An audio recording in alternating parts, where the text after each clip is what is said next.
Today, we present 5 new storytellers who have amazing stories of struggle, resilience, and wisdom, and we'll be presenting you in a moment. A medical student, a communications professional, a Chamber of Commerce leader, an entrepreneur, and an immigrant and refugee advocate are sharing their narrative. So Latino Tennessee Voices launched as a newsletter on September 15th of 2021. I was in this building actually presenting the idea to Conexión America's co-executive directors Marta Silva and Tara Lenz in the previous summer, and I'm so grateful to be here in this space for the second annual show. Before we begin, I'd like to make 2 acknowledgments. We have elected officials in the room. We have 2 members of the City Council, the Metro Council, the District Council member, Terry Vo of District 17. Right here. And we have District 30 Metro Council member, Sandra Sepúlveda. And Sandra is the first Latina elected to the Metro Council. That deserves applause. Latino Tennessee Voices is about changing the way we tell stories, from telling stories about the Latino community to telling stories for, with, and by them, as you will witness tonight. Special thanks to our sponsors, the Vanderbilt Center for Latin American, Caribbean, and Latinx Studies, right here. Thank you to the Housing Fund, who's represented over here. Thank you to Blue Cross Blue Shield of Tennessee, right there over there. And last but not least, Nuestro Financial. This show is not possible without the support of subscribers to the Tennessean. And we thank you especially if you subscribe, but if not, you see that I put it right up there. Subscribe.tennessean.com. Please come join us and continue the programs like tonight. We did it last year. We had no sponsors. We have 4 sponsors this year. And hopefully for next year, we'll have even more. Okay, well, let's start the show now. Empecemos. I have the pleasure to introduce you to Jonathan Lowe. He's an award-winning scientist, a former cancer research scholar, and current medical student and health policy scholar at Meharry Medical College. Jonathan hopes to bridge the health disparity gap for minorities in the United States, relating most to African Americans and Latinos due to his heritage. He is hopeful to make this potential impact one day back in his mother's home country of Panama as well. Ultimately, Jonathan plans to pursue a career in medicine while taking advantage of his multidisciplinary academic background to push the envelope on health policy in America.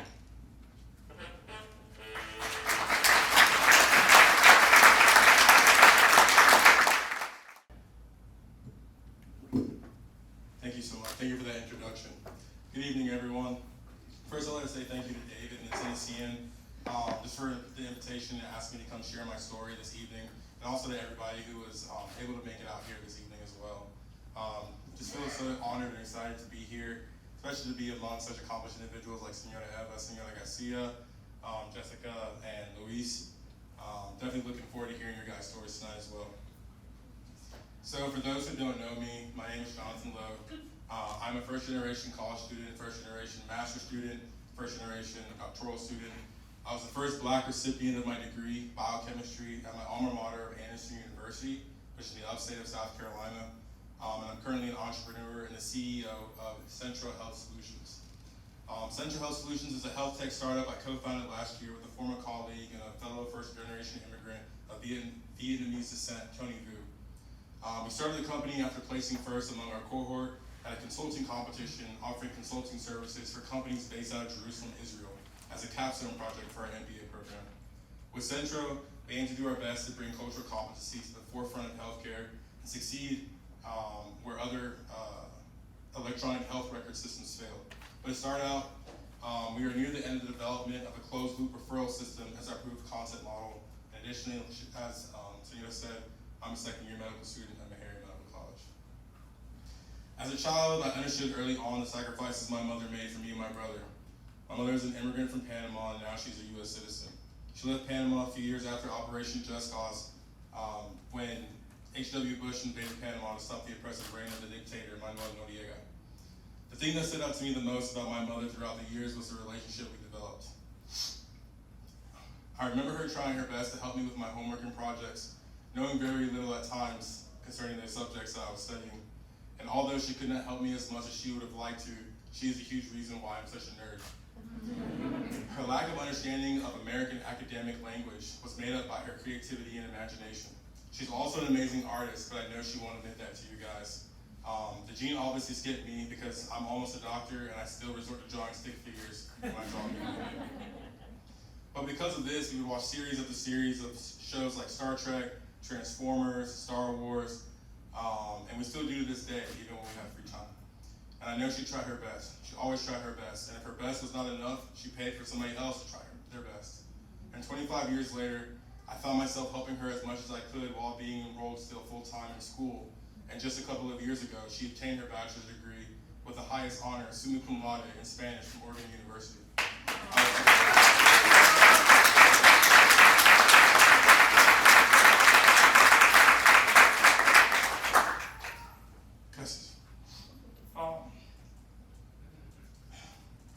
I was so proud of her for not giving up. Over 12 years of being in and out of school, it was like everything had came full circle. Excuse me. My father, her husband, has been very present in my life as well, and I have an amazing relationship with him. However, I know that even my dad understands, as a first-generation immigrant, the relationship you have with your immigrant parent is a special one that you can't really describe. But today, with both of my parents here tonight, I hope to accurately convey its significance and how it's influenced me in my journey so far. My parents raised me to be very family-oriented.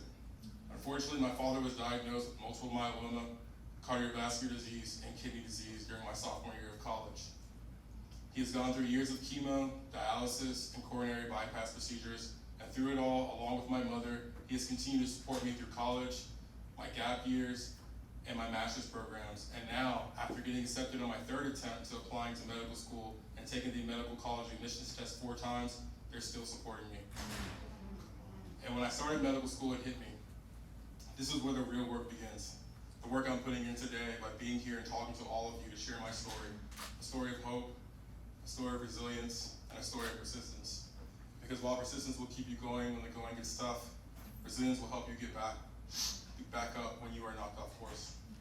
And that leads me to the topic today, which is relationships, something we can all relate to, specifically doctor-patient relationship. Martin Luther King Jr. once said, "Of all the forms of inequality, injustice in health is the most shocking and inhuman." Please know how Dr. King said inhuman and not inhumane. The discrepancy here is significant.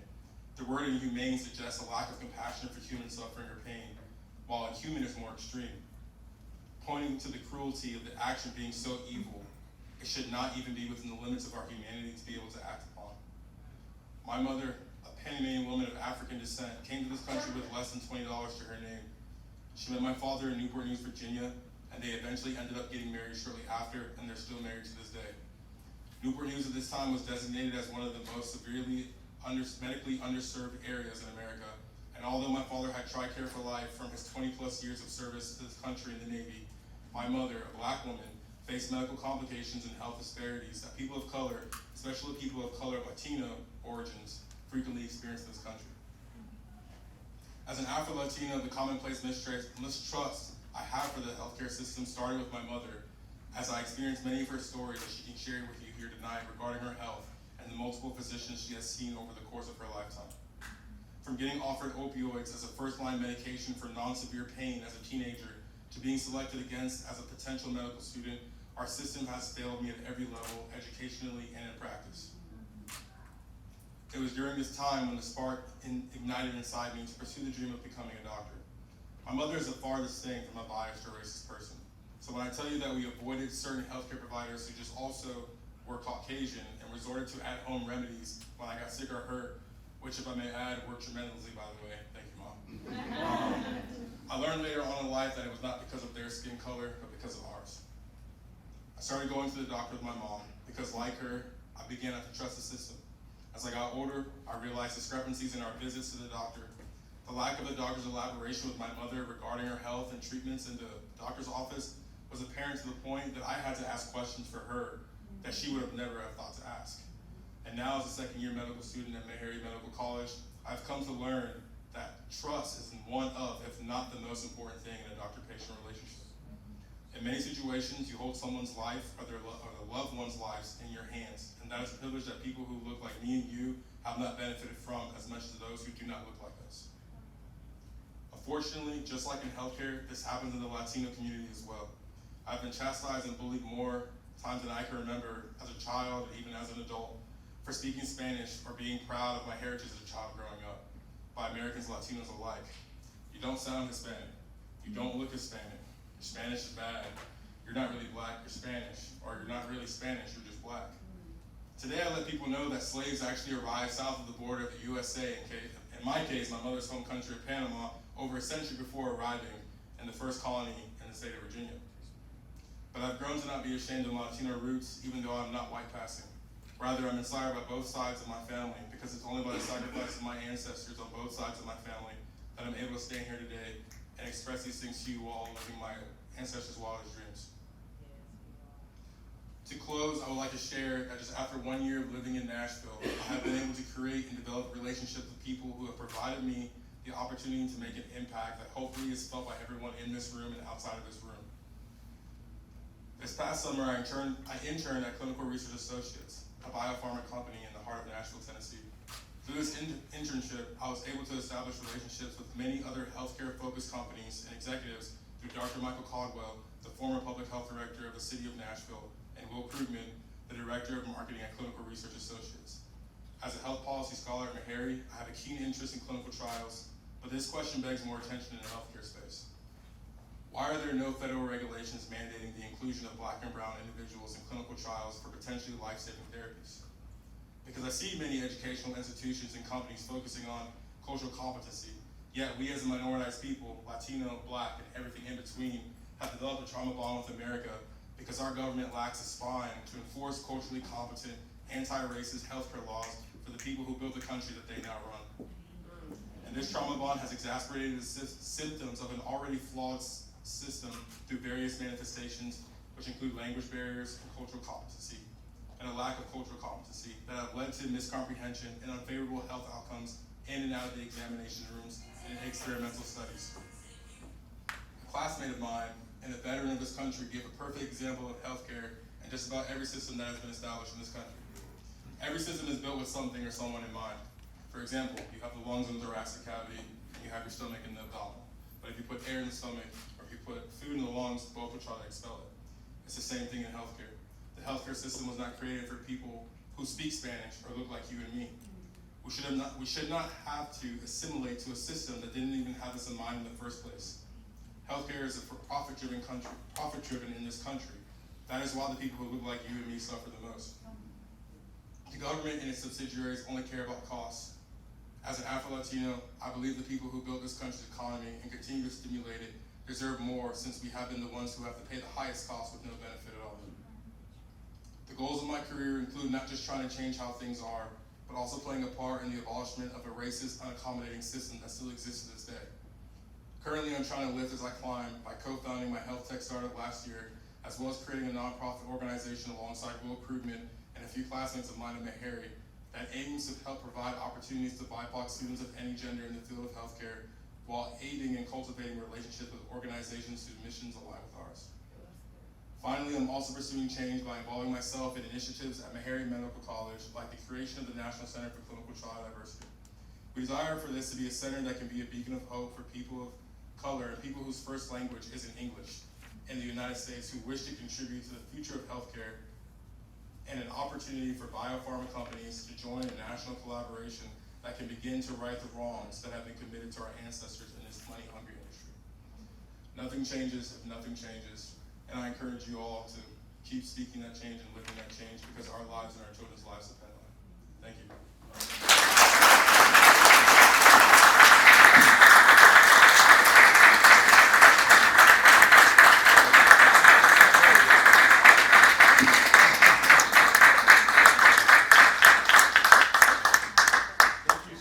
Thank you so much to Jonathan Lowe. I'd like to introduce Jessica Marquez Munoz, who is the Manager of Advocacy and Communication at Conexión Américas. Jessica Marquez Munoz And you can stay seated still because we got to walk you up with your song. So you can stay seated at home. So Jessica Marquez Munoz is an advocate and community leader dedicated to advancing the rights and representation of the Latinx community. As a proud first-generation Latina and Chicana, she has harnessed a background and experiences to champion social change and create opportunities for marginalized voices. Some of Jessica's proudest achievements include co-creating a Mexican-American studies curriculum at her undergraduate university, advancing language justice through both professional interpretation and document translation, as well as consistently advocating for immigration reform, pay equity, and education at the local, state, and federal levels. Jessica's story tells the journey of how she has, despite the setbacks, embraced her Latinidad throughout her journey in Mexico, Chicago, San Antonio, and Nashville. She continuously leans on her resilience, determination, and profound commitment to uplifting others to rewrite the narrative of who Latinos are. Jessica's goal is to shatter barriers and open doors for a more inclusive and empowered society.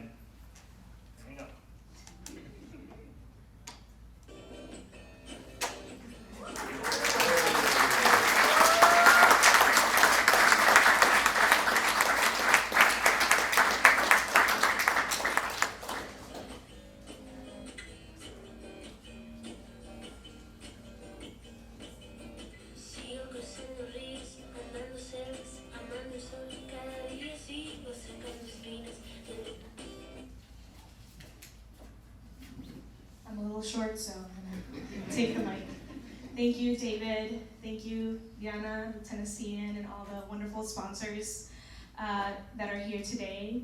And before I begin, actually, with my story, I want to thank three very special people in my life. Mi mamá, mi papá, y mi hermanita. I wouldn't be here without them. Hello everyone, I'm Jessica. I work as the Manager of Advocacy and Communications here at Conexión Américas, and my story starts in Chicago.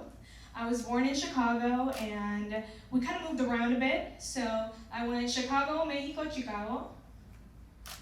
And I had the very great fortune of having the opportunity to live between two countries. As a child, I didn't really notice the difference because the area in Chicago that we lived in was very predominantly Mexican. So for me, I was like, oh, it's little Mexico, aquí estamos, you know. The people were speaking Spanish, the food was the same, the carne asada was there, the vecinos were out singing songs at midnight. I was like, this is great. As I grew up, I started noticing that English was in the US and Spanish in Mexico.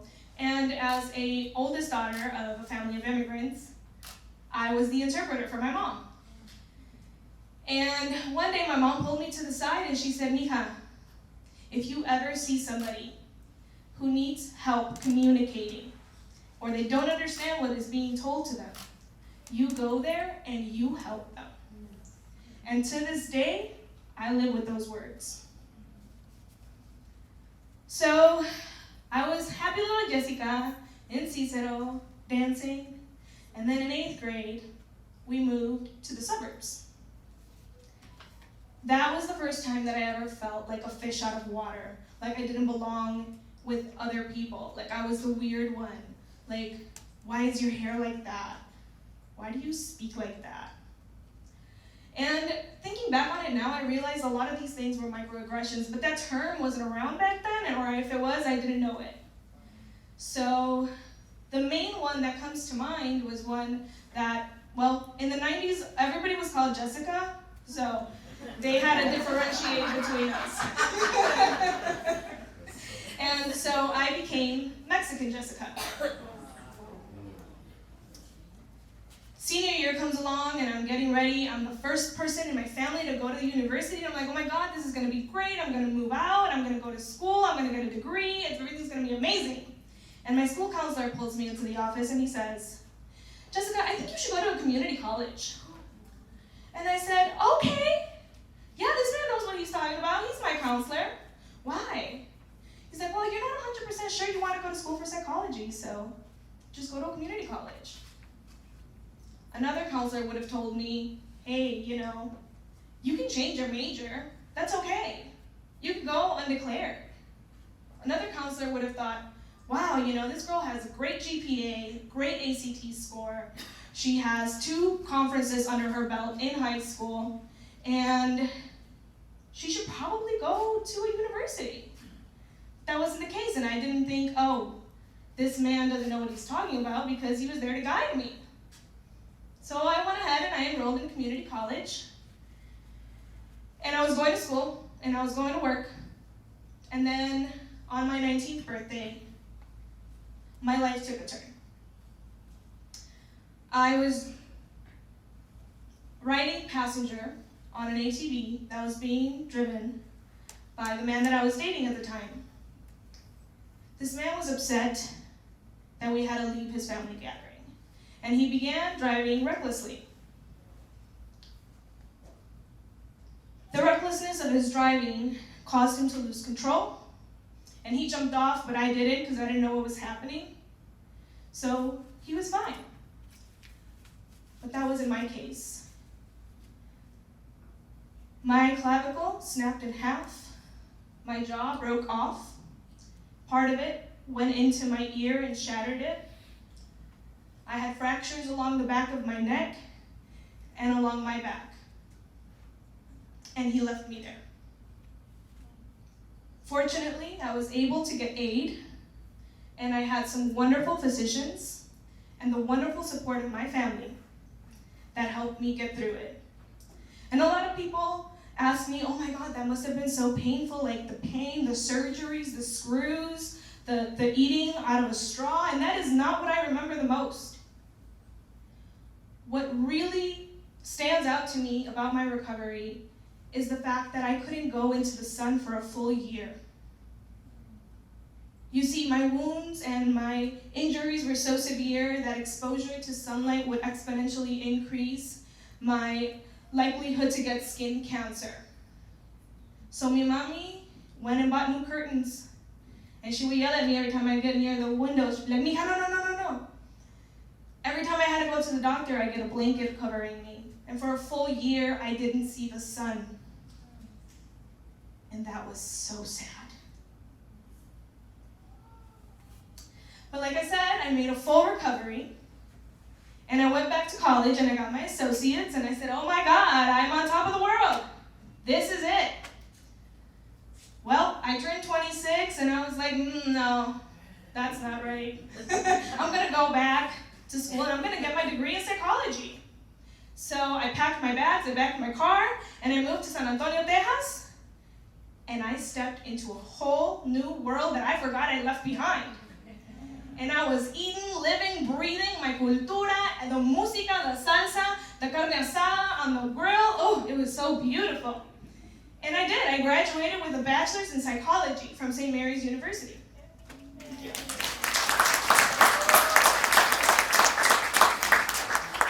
Thank you. And while I was there, I learned so many things that weren't taught to us in school. So many things about our own gente that I was like, what do you mean this happened? Do people know about this? What do you mean? Things like the gas baths for immigrants in the southern border. Things like the Zoot Suit riots in California. The wage gap.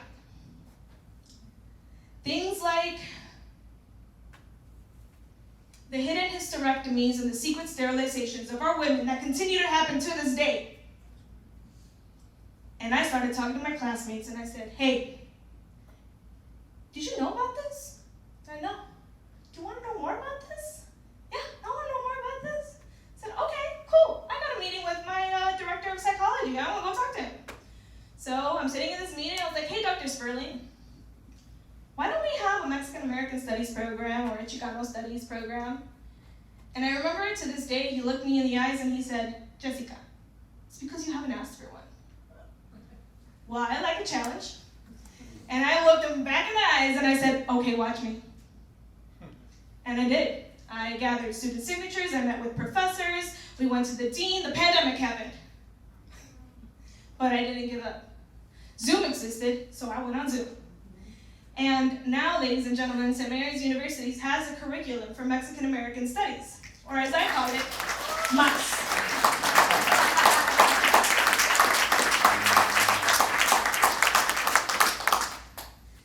Then I moved to Nashville in the height of the pandemic, and everything was closed, and I didn't know how to get in touch with people, And again, I was feeling alone. I was feeling left out. I was feeling weird. I was feeling lonely.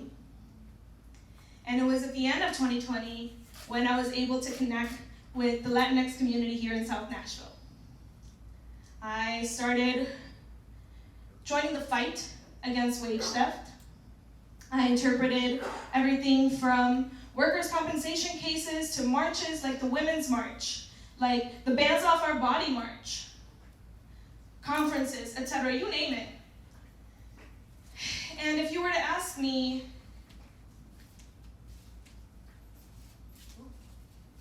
there we go, sorry. If you were to ask me what are 5 or 6 things that I hold close to my heart, it would be these. Language justice. Mommy, I always hear you. Immigration justice. Equal pay for equal work. Worker rights, education, and women's rights. And in my current role at Conexión Américas, I was so excited in March of this year that I was able to lead our annual Day on the Hill. Me, the daughter of immigrants, leading our Day on the Hill, leading our gente into the Capitol building. And seeing the way that they shifted from the beginning when they were like, do I need to show my papers? To when they walked out and they're like, this is my house. It was such a beautiful, beautiful feeling and such a beautiful way to see the way they transformed. And one man in particular comes to mind. He walked in and he's like, well, I kind of want to ask about driver's licenses for all. I said, do it. Ask it. And so the first time he asked, he was kind of shy. He was like, hey, do you think maybe we could get this? The answer was, well, no, I don't think it's going to happen. Okay. The day went on. We continued to talk in between meetings. And he kept getting more hyped up. And I was like, yeah, you got this. You can do this. So we got to the last meeting. And the legislator asked, well, what can I do for you? He says, I want you to introduce a bill for driver's licenses for all. The legislator said, well, I can do that, but I don't think it's going to pass. And he didn't back down. He looked her right back in the eyes and said, that's okay. You need to introduce it to begin that conversation. We'll pass it later. Oh my God, he gave me chills. But it was so beautiful, and it's a great reminder of why I work in the comunidad, why I work for the things that I do, why we come to work every day. And before I end, I just want to ask you guys a few questions to reflect upon.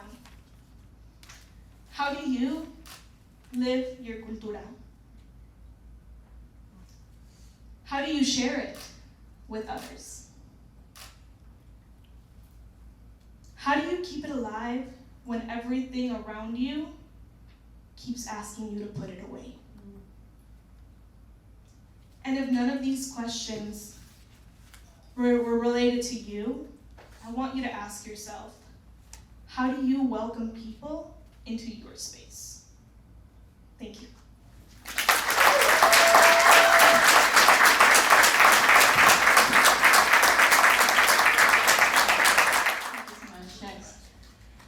Well, next, we're going to present Jessie Garcia Nobles, Executive Director at the Tennessee Latin America Chamber of Commerce. Since 2007, Jessie Garcia Nobles has been working in the Latin community, building collaborative work around access to education and career opportunities. Many of those years have been tied to the Tennessee Latin America Chamber of Commerce. First, when her program with the YMCA Latino Achievers was sponsored by TLAC, then as a board member while assistant dean at Lipscomb University, and presently serving as the first executive director of the organization. In her personal time, Jessie also serves as the pro bono director of the EYA program, working alongside Latina entrepreneurs, and serves as the board chair of Aventura Community School, and on the board of Salama Ministries and the Pencil Foundation. Home life includes her husband, Mike, their sons, and mother-in-law. When she has downtime, Jessie enjoys remodeling, furniture, and reading. Welcome, Jessie.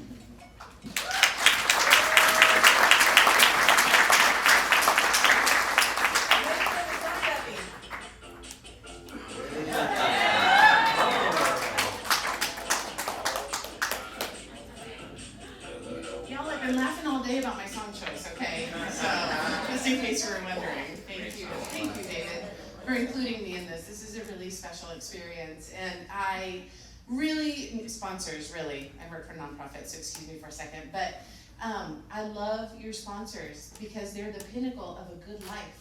Health, house, our finances, and our history. It's so powerful how you did that. Yes, right? Did you plan it? Good job, y'all. Great job. I'm so pleased to be here and talk to you guys tonight. And I used to be a journalist, but I'm horrible at a start and I'm horrible at a finish. So perdónenme, okay? I am standing in front of you as the dream of an immigrant. I am the daughter of migrant workers. I'm the granddaughter of migrant workers. My tita, Juan Natal, and my abuelita, Josefa Gatiera Natal, were both born in Mexico.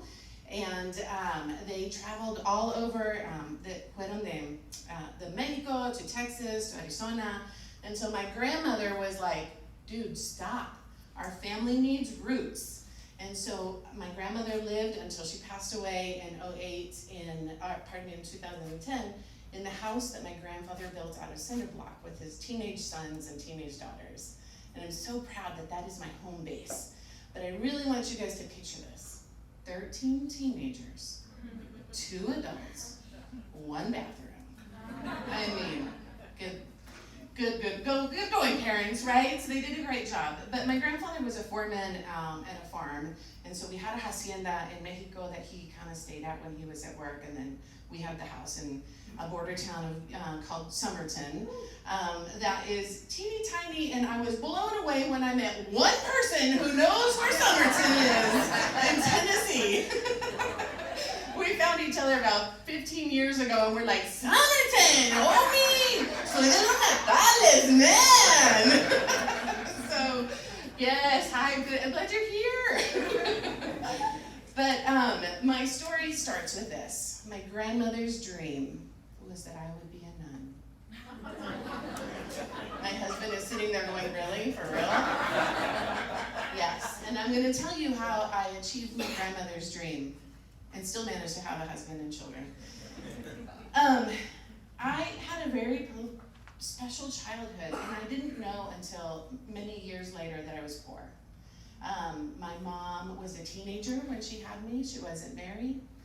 And so she quickly had my brother. We're Irish twins because we're 13 months apart. And she immediately went to work in the fields because that's what she wanted to do, and that was her people. And so she went to work in the fields. And Anthony and I were raised by my grandparents in a house with 7 teenagers and 4 other cousins. Just really want you to picture this. It's chaos. And then we lived sometimes with my tia Patty and her husband, and sometimes we were in foster care because that's the story of being a minority in a poor part of the country, right? So we did this life, but it was really special because all year long my grandmother would go to garage sales, and she would go to Goodwill, and she would pick up all the toys that other people had thrown away that couldn't be sold. And she would spend all year, and she would make tires for the cars, and she would paint them, and that would be the presents that the grandsons would get under the tree. And she would get the baby dolls with no arms and no legs, and she would stitch them up a limb and make them a little vestidito, and those were my babies.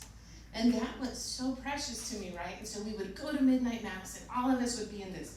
We all had one outfit that Nana made for us. Because again, we were poor, but we didn't realize I got a trolley dress every year. It was great. And we went to midnight mass, and then we all came home, and we opened our one present that Nana made with her little hands. And everybody would fall asleep right there where they were sitting because that was a lot of people in one tiny little house. And that was what Christmas looked like for us. This is my family. This is my mom. This is my mom and my 4 siblings. Notice the white buck-toothed nerd girl up at the top. It's great. I don't think I've heard my brother ever say anything more in my life than, don't make fun of my white sister. That's me. And then this is Josie. This is my grandmother. And anything good that I am comes from this woman. And I have friends who say all the time, did you just jump in somebody else's family picture real quick? No, that's my people, some of them. I'm the oldest of 127 grandchildren.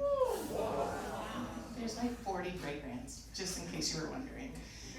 We make a lot of babies in my household, and I was 50 the last time somebody said, Mija, when are you gonna have another baby? I'm like, the shop is closed, my friends. Like, you're done.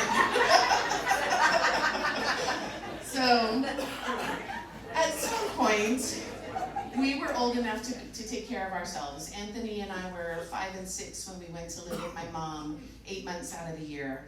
And so we moved every 5 weeks. So if you know the story of the migrant worker, it's a tough life.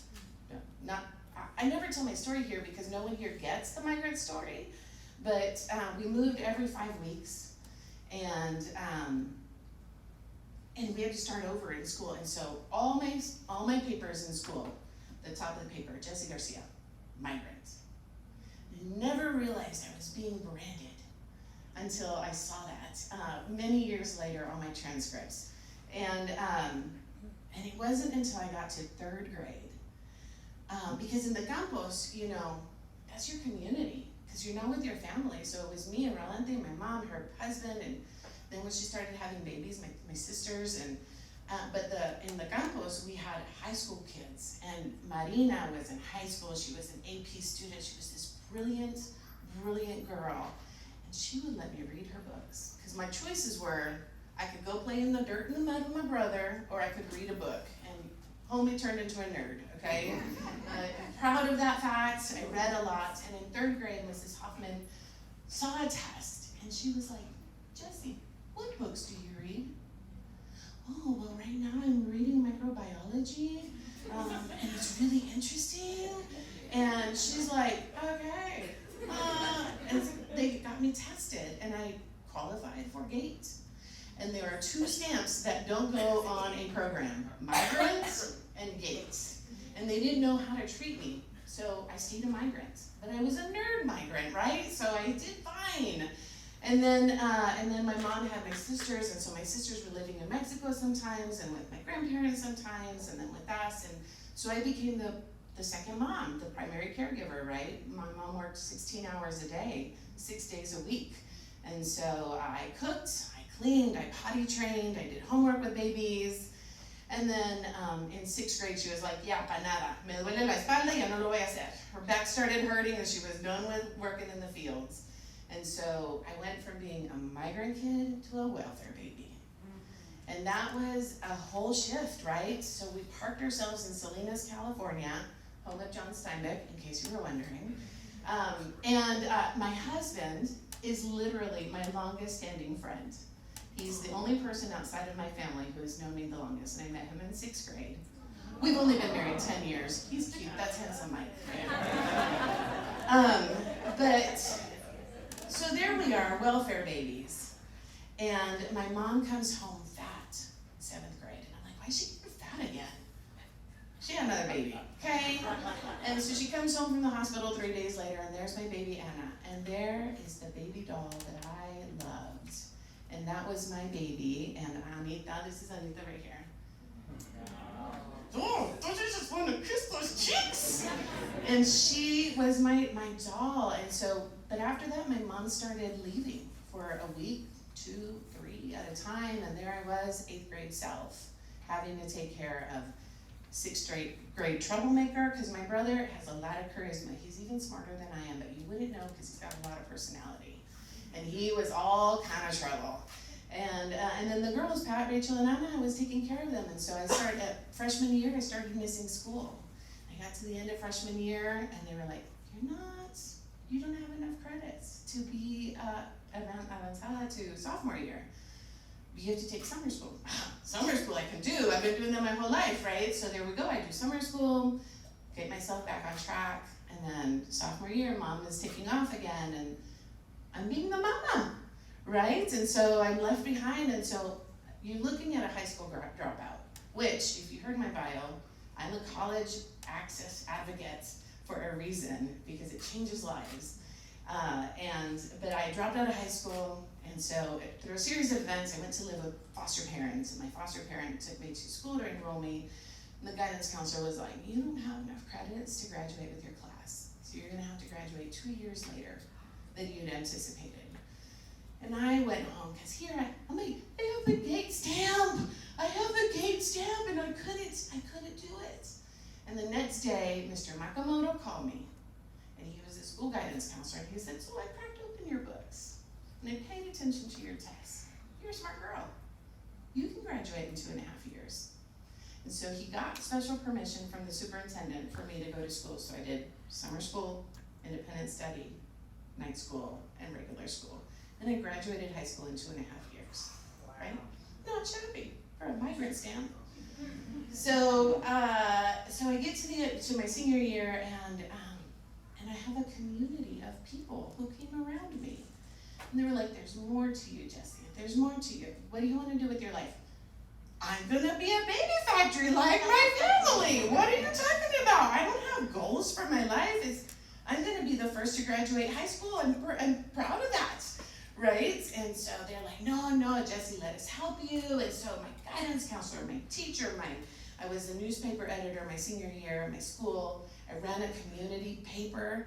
I was 17, y'all. I was bosses of 50-year-old people. Awkward, right? But I was a copy editor at a newspaper. Did I tell you that? Yeah, I have all kinds of interesting stories. But all these people came together and they helped me go to college. They helped me fill out the FAFSA. They helped me find scholarships.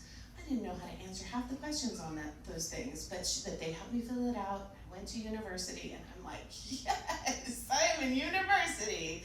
And I'm the first in my college to go to college. But I want to tell you, not the last. I'm really proud, because these little yahoos all took a weird trip, teenage pregnancy, a lot of babies, she's got 10. Anthony went to jail for 3 years. Thank you, Mr. Clinton, and your 3 strikes policy. But Anthony got his GED, don't worry, boy did all right. He went back to school, he got his architect degree. The girls are both LPNs, they're doing good, I'm proud of them. I'm proud that I'm the start of changing the story of the grandkids. The cousins, we are all doing okay, right? Because we had community, and we built it up together.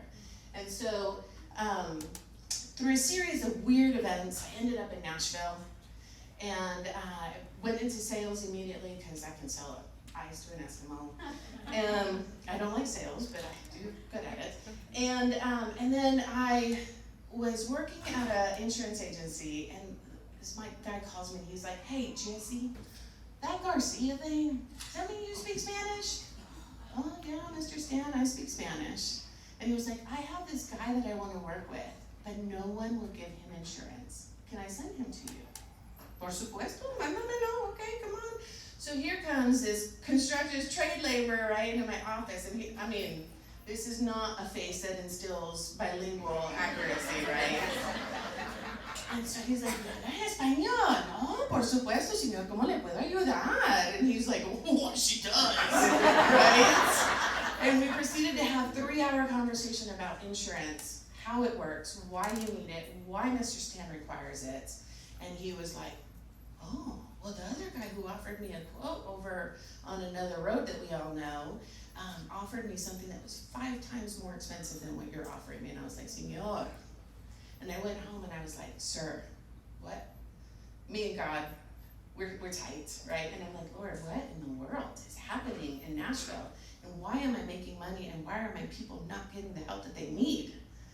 And at the same time, I was leading a Bible study, and I had people in life transitions, and we read this really dumb book. It's called Cure for the Common Life. And I was like, I need to quit my job. I need to go work with my gente.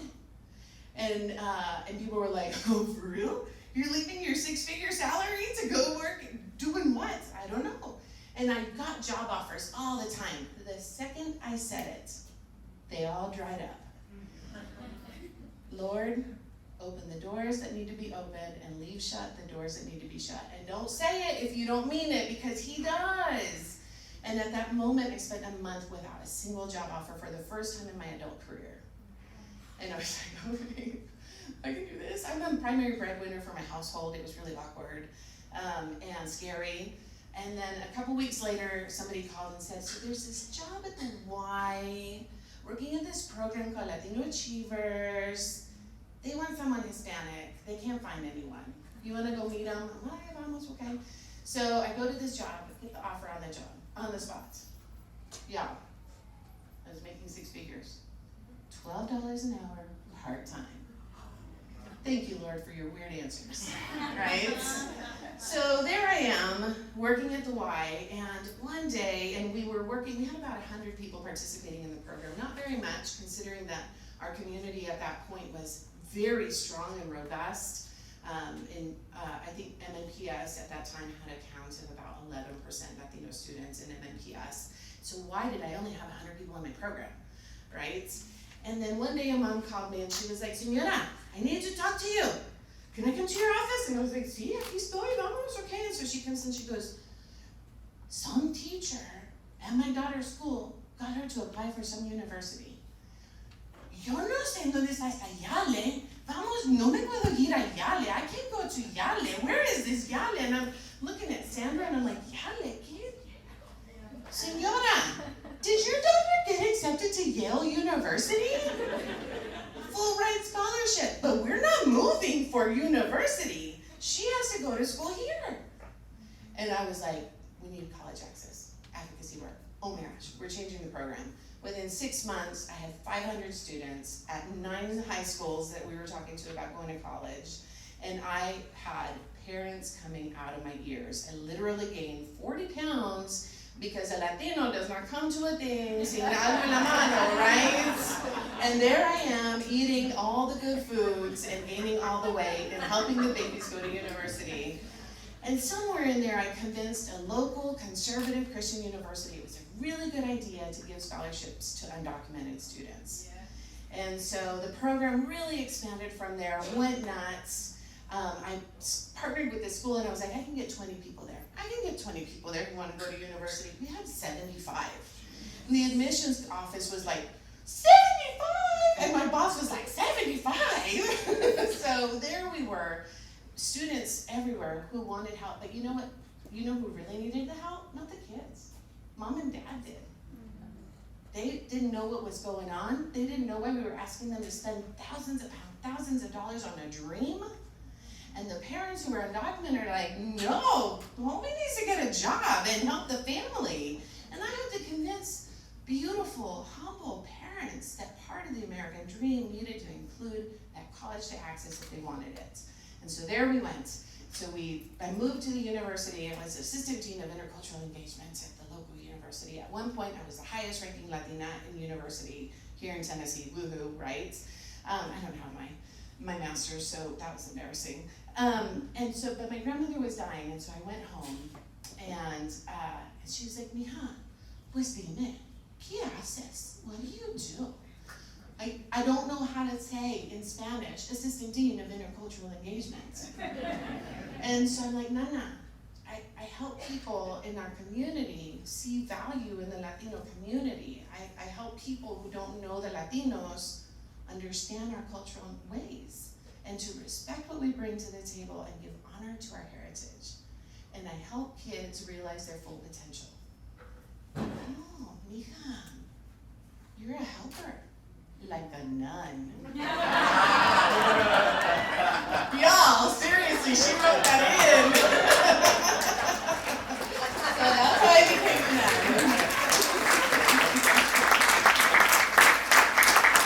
That tells me she's some kind of something, I'll tell you. But I continue to do this work in advocacy, and I do it all around building community, because as a child, as an older child, and then as a teenager, community came around me. And we cannot be in community in isolation. And so if our families can't help us get there, we've got to go outside of that. And so I've spent the last 15 years of my career doing community development. And my challenge to you is, how are you helping your community? How are you using it? Are you mentoring a student?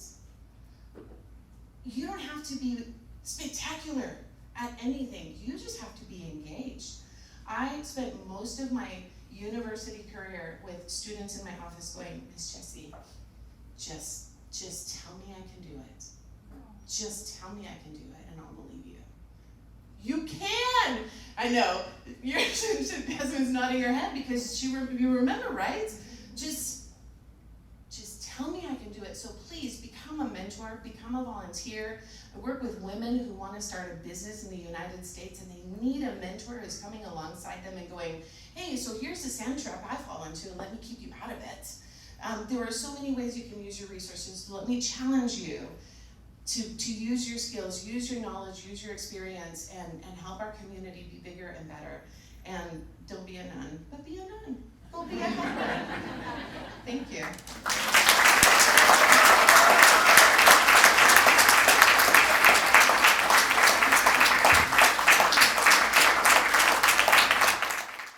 Jesse, we so appreciate you. And I love the Lowrider song. It was the last minute. The last song. I wasn't sure it was a mystery. Like everybody else gave me their songs. Well, I want to introduce now entrepreneur Eva Angelina Romero, who was born and raised in Los Angeles, California. She received a real estate broker's license and moved to Nashville in 2012. She is current broker-owner of Century 21 Capital Properties and owner of Solace Oral Surgery. She previously owned Evaco Properties. Eva is past president of the NAREP Nashville chapter, the National Association of Hispanic Real Estate Professionals. She launched the Nashville chapter in 2016 and it now has over 100 chapters with 40,000 members throughout the U.S. Congratulations, Eva. NAREP's goal is to advance Hispanic home ownership. She and her husband are involved in many charities close to their heart. Eva enjoys spending time with family, travel, yoga, and competing in fitness competitions. So let us welcome Eva.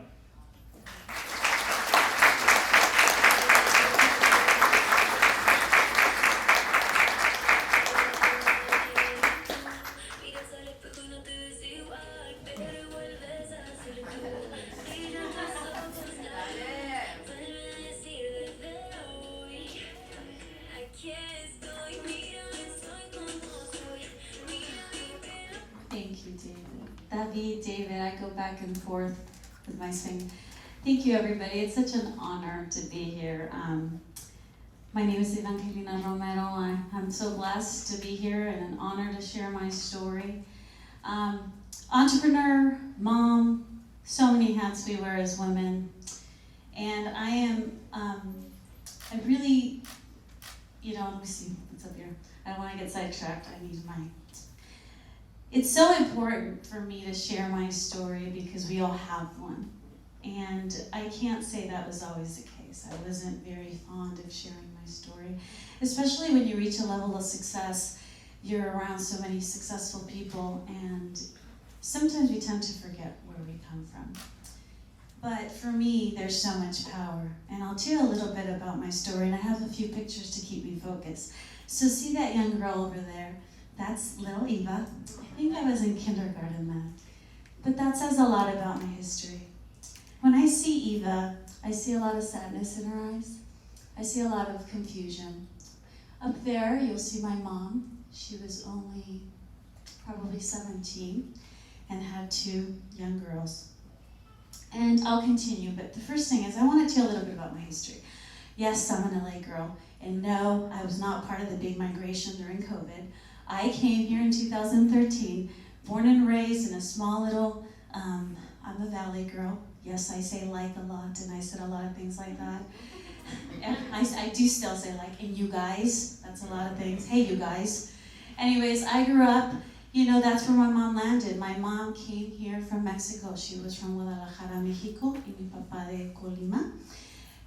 They came here as teenagers. My mom tells me this story. So my grandfather was a migrant worker. He used to work in the fields at Bakersfield when back then you could just cross the border, So he tells me stories about, my mom tells me stories about, she wanted to come to El Norte, She was a young girl, and she tells me that she would tell my grandmother, I'm gonna go with my dad. And my grandmother's like, no, you're not. That's not for young ladies, and I'm definitely not letting you go. So my grandfather would come to Bakersfield and work as a migrant worker, And my mom was not allowed to go to school because back in her small town, women were not allowed, young girls were not allowed to go to school. So my mom felt that because she would see my grandfather go to, be a migrant worker and would see opportunities, she wanted to be a part of that. Somehow my mom convinced my grandfather to bring her. So at the early age of about 15, she arrived to Los Angeles with very little support. I think she had an aunt that supported her. So at the age of a teenager, she met my father at a factory. And they were both teenagers. And my mom, early 16, 17, became pregnant with my first sister. And 10 months later, she became pregnant with me. My mom tells me stories that there was a neighbor that saw her struggles and asked her if she would give me up for adoption. And my mom said, I just couldn't do it. I just couldn't do it. So that picture over there tells a story of what my mom was super beautiful. 2 young girls, 10 months apart. I was definitely not planned. So it was quite a story, Unfortunately, I don't have a lot of good memories as a child. I grew up in a lot of violence. My mom was not aware that my father had another family at that young age. So she was a single mom. She pretty much tried to raise us. She remained in that relationship and it was super violent. And I do remember growing up in a lot of violence and a lot of trauma. And unfortunately, what was physical abuse ended up being sexual abuse, which is not talked about much in our culture and our family. So as a young girl, there was a lot of confusion and a lot of things. But one thing I do remember is my mom would always dress us up for Cinco de Mayo. And I do remember one thing that always was very close to my heart is school. School was my safe place. I remember I thrived in school.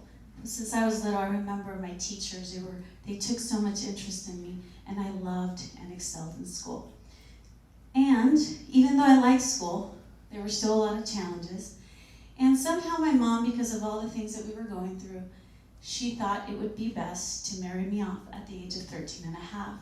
I had just turned 14, and she legally married me in the state of Nevada to an older man. I don't have a picture of that because I was trying to find a picture, and there's just so many things and so many intricacies about my story. But when I tell people I was married at the age of 14, they look at me and they're like, how is that possible? Were you in Mexico? I don't know.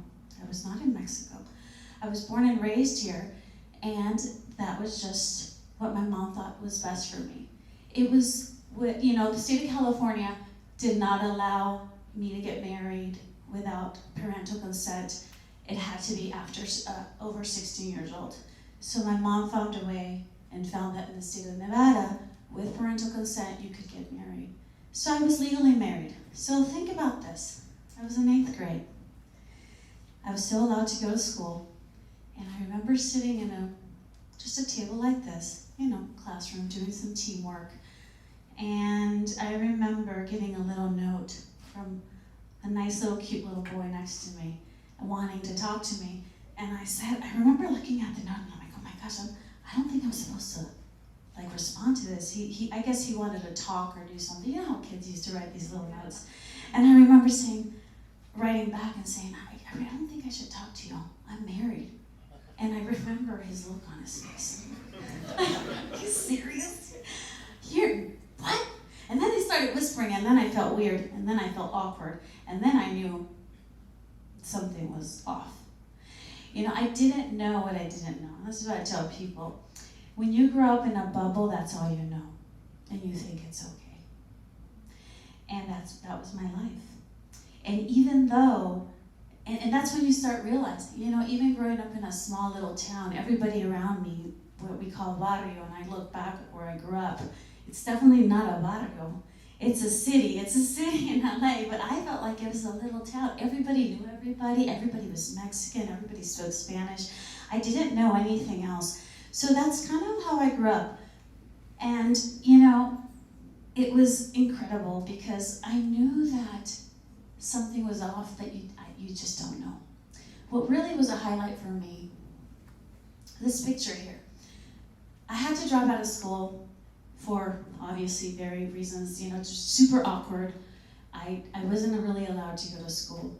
My ex-husband wasn't a big supporter of that. He was older, he was 12 years older than I was, so he wasn't okay with that. Very traditional Mexican that just didn't think.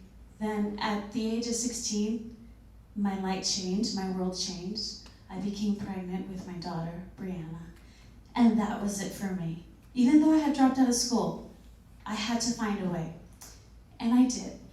I tried and looked for alternative programs, and I was able to get my high school diploma. It started with a GED, but I knew I wanted to get my high school diploma because back then GEDs were kind of like GED.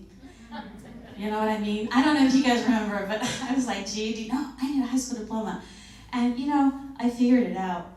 I did whatever I could. Sometimes I had to hide that I was taking classes because it was not supported. I was not supported. And I knew being a mom, I had to figure out how I was going to take care of my baby. But I had one counselor that believed in me, that said, Eva, have you thought about going to college? I'm like, I'm pregnant. I can't go to school. And he says, she said, Eva, you need to apply. Apply where? To college. Have you thought about, let's apply to this scholarship. I go, what's a scholarship? And it's just these things, and I'll always remember her. She goes, I'm going to help you apply. And at the age of 17, other than having my beautiful daughter and being my beacon of hope, I knew in my heart that I deserved more and I wanted more out of life. And she really, really, I just didn't want her to have to go through what I went through or through what my mother went through. And somehow my safe haven of education, I knew if I could get an education, I could get out of poverty. That I knew, and I really strived really hard. And even though there was a lot of depression, which I didn't even know what that was back then, there was a lot of sadness and a lot of confusion, I was able also to find my faith. My ex-husband decided he wanted to become a minister and a pastor.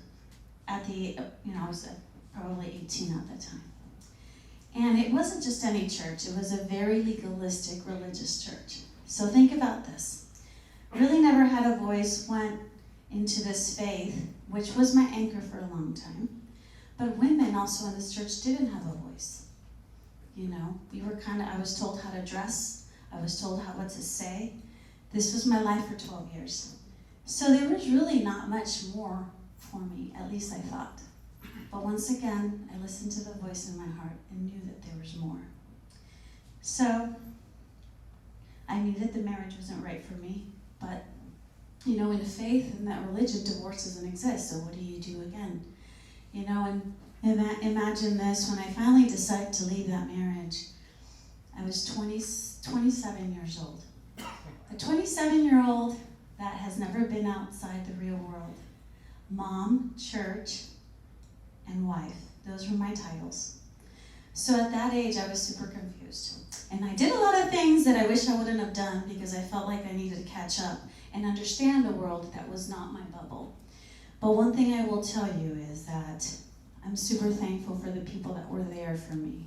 From that one teacher, and I have to say, just listening to Jesse's stories and all of the stories that I've heard tonight, super inspired.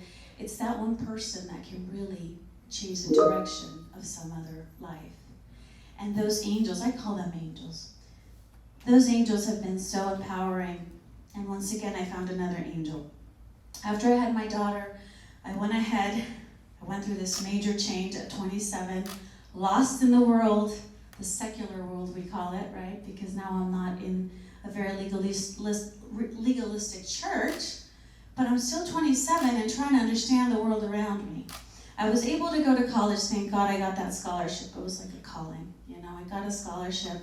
I got a lot of my college paid for. I figured out how to go to school. Whatever way I could, I'm gonna go to school. I was the first one in my family to graduate high school. I was the first one in my family to graduate from a 4-year university with honors as what I felt like a single mom for most of my life. And those were achievements that I was like, if I can do this, I can do this. And then I just started gaining that confidence. But believe it or not, at At 28 years old, I still didn't feel I had a voice. Even though I had a college education, I just went into teaching because I loved it and I wanted to give back to my community. So I ended up being a teacher, an inner city school teacher, which I loved, by the way. I love teaching. But I still, going through so many challenges in LA, I couldn't afford to live there.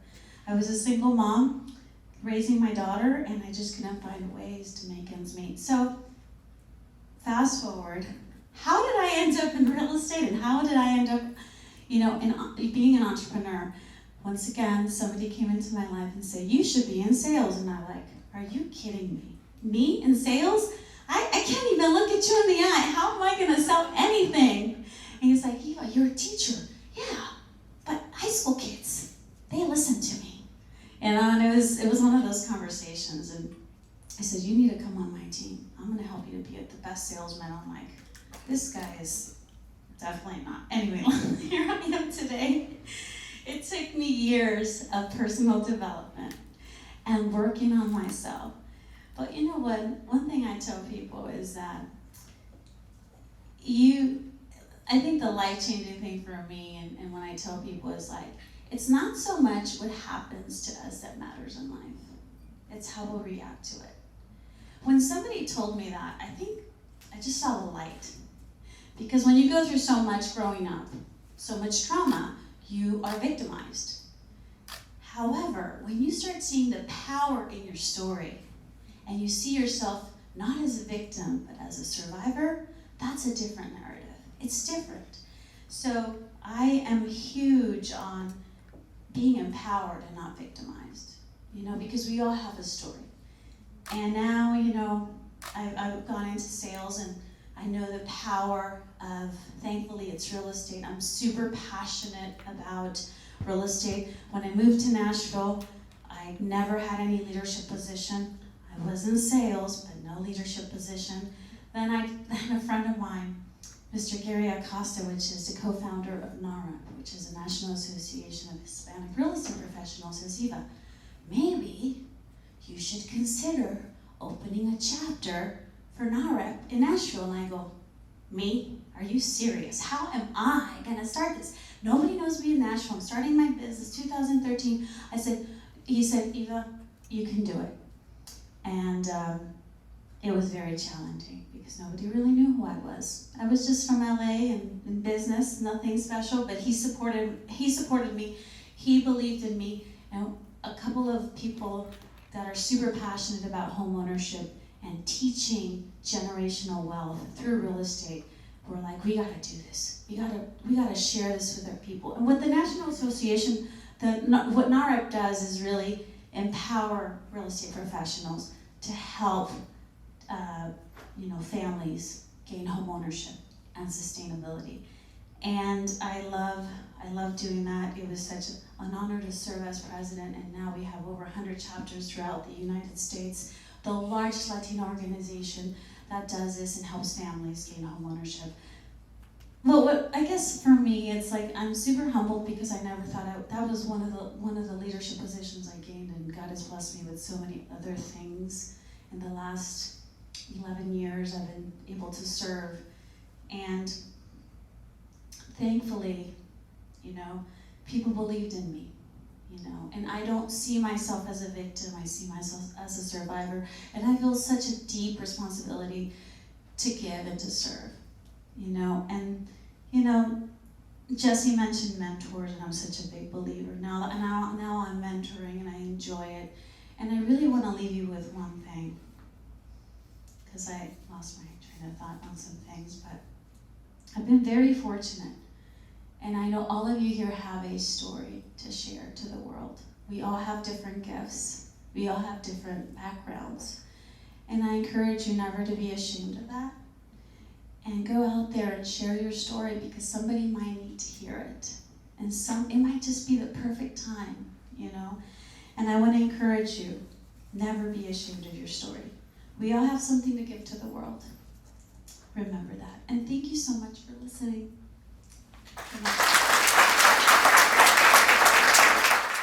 Thank you, Eva. So many powerful stories tonight.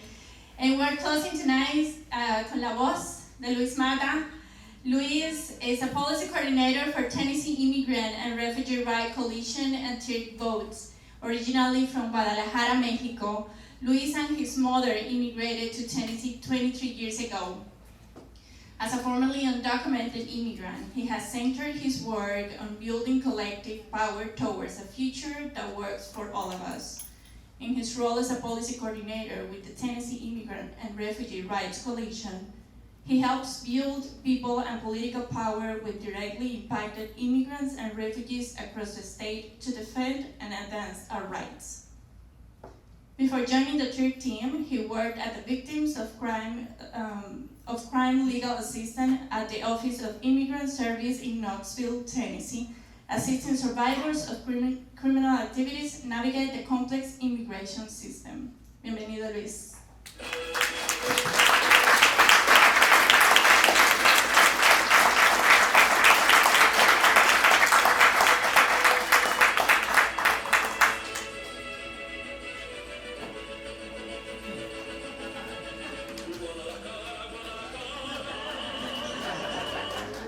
Well, now you know where I'm from.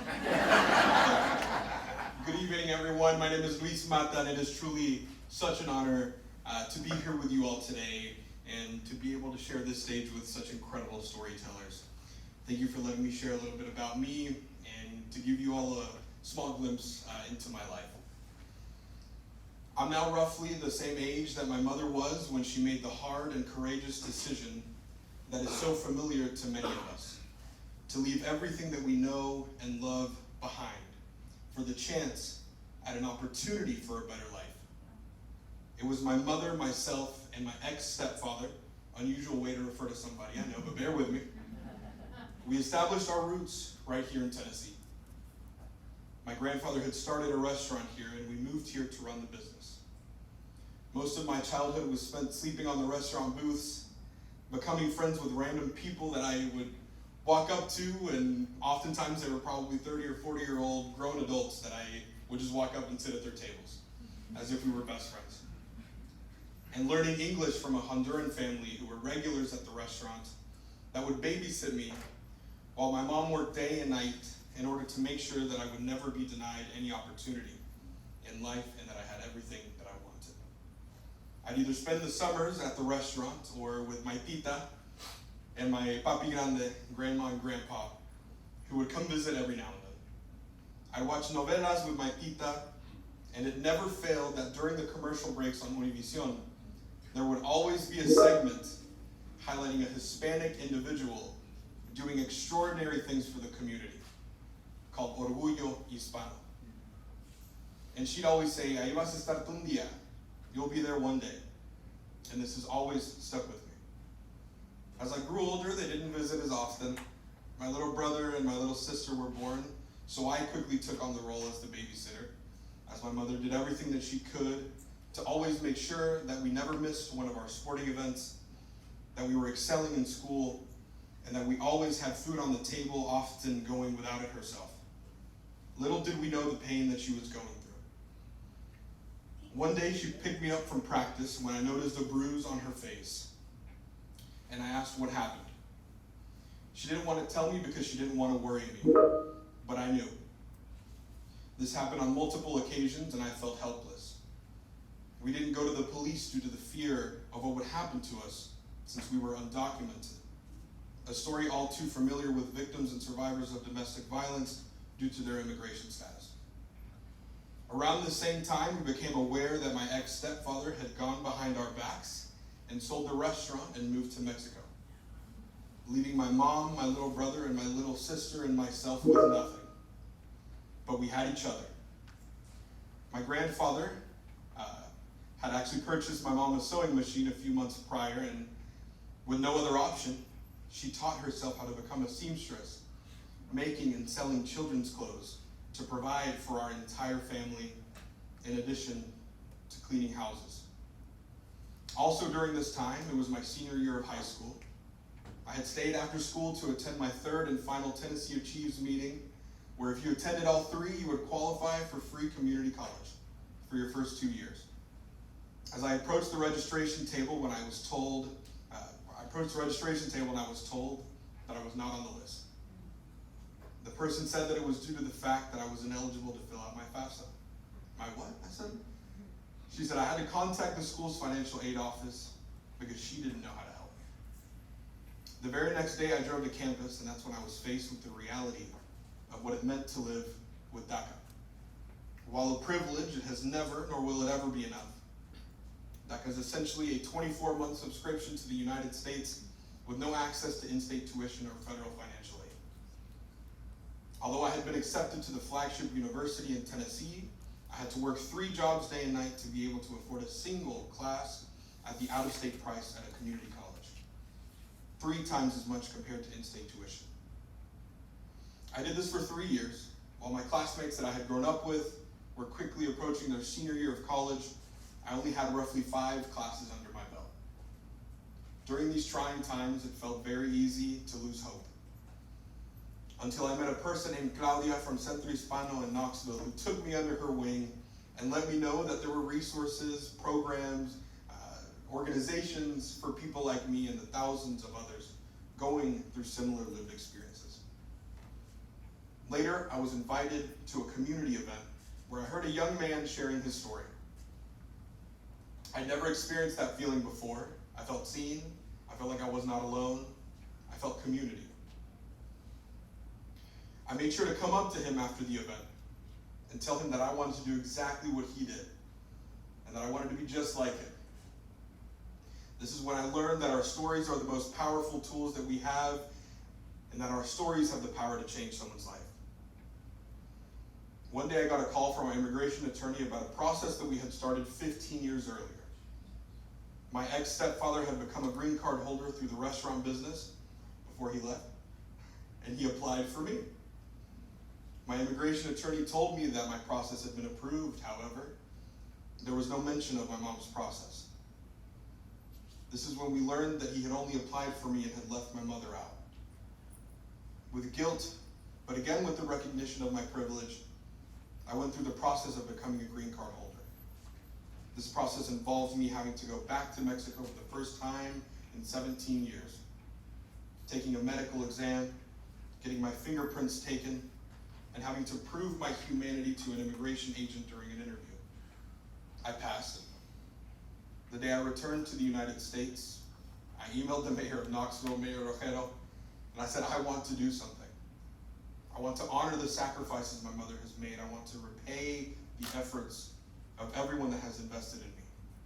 I wanted to use my privilege to influence change in one way or another.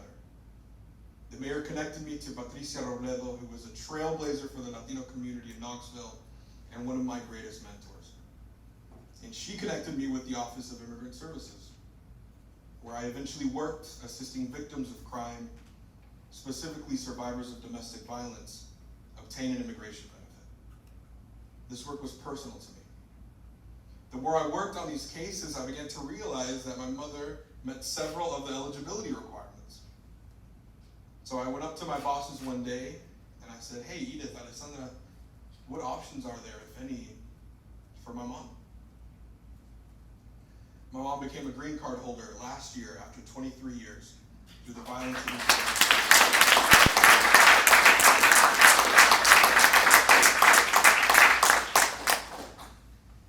Time went on, and as a green card holder, I qualified for in-state tuition, finished my 2 years at community college, later became a first-generation graduate of the University of Tennessee, where I had the honor of co-founding Students for Migrant Justice, a political home for immigrant students in Knoxville. My mom now works for Centro Hispano, leading their mentorship program, helping those who are currently in similar situations as we once were. And I am now proud to work at the Tennessee Immigrant and Refugee Rights Coalition to create a Tennessee where we all have the freedom to move, the freedom to stay, and the freedom to thrive. And I get to do this along the incredible people who are here today. And also I get to do this alongside that young man, also known as Cesar, who I'm sure a lot of you know, whose story truly impacted the trajectory of my life. Throughout my journey, I've learned many things, but most importantly, I learned that we do not exist based on the terms of government definitions. We exist because we are here right now, despite the targets on our backs, despite our broken immigration system, being based solely on privilege, luck, or being a victim of violence. We overcome and we stand united as immigrants and Latinos in the South. La unión hace la fuerza. We remain tall with a dignity and joy that can never be robbed away from us. Sonrientes y sobresalientes. And I want to end with this. It's through the love that my mother shows me, the strength that my brother shows me, the care and kindness that my sister shows me, the resilience that my community shows me. It's through this that made me never lose hope, and it is through this that fuels my hope every single day for a brighter future. Mami, Mari Camila, ustedes son mis orgullos hispanos.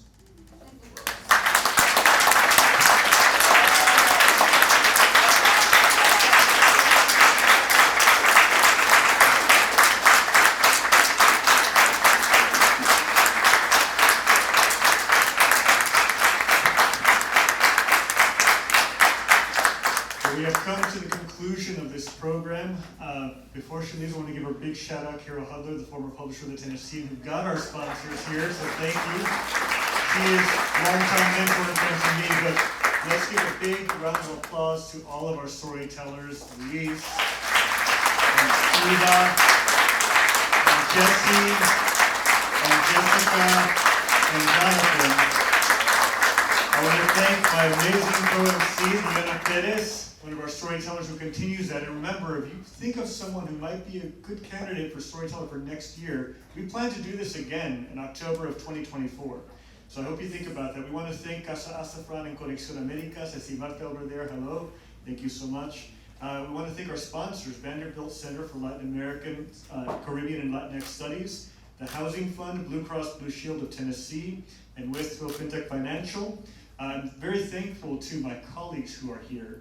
I'm so grateful for you. You inspire me. We have Craig Shoup, reporter, Stephanie Amador on visuals, Faith reporter Liam Adams, Beverly Burnett, who holds us all together, Brad Schmidt, columnist. We have Gary Estwick, editor for Race and Social Justice, Jordan Washington in marketing. Did I forget anybody? Is anyone else here?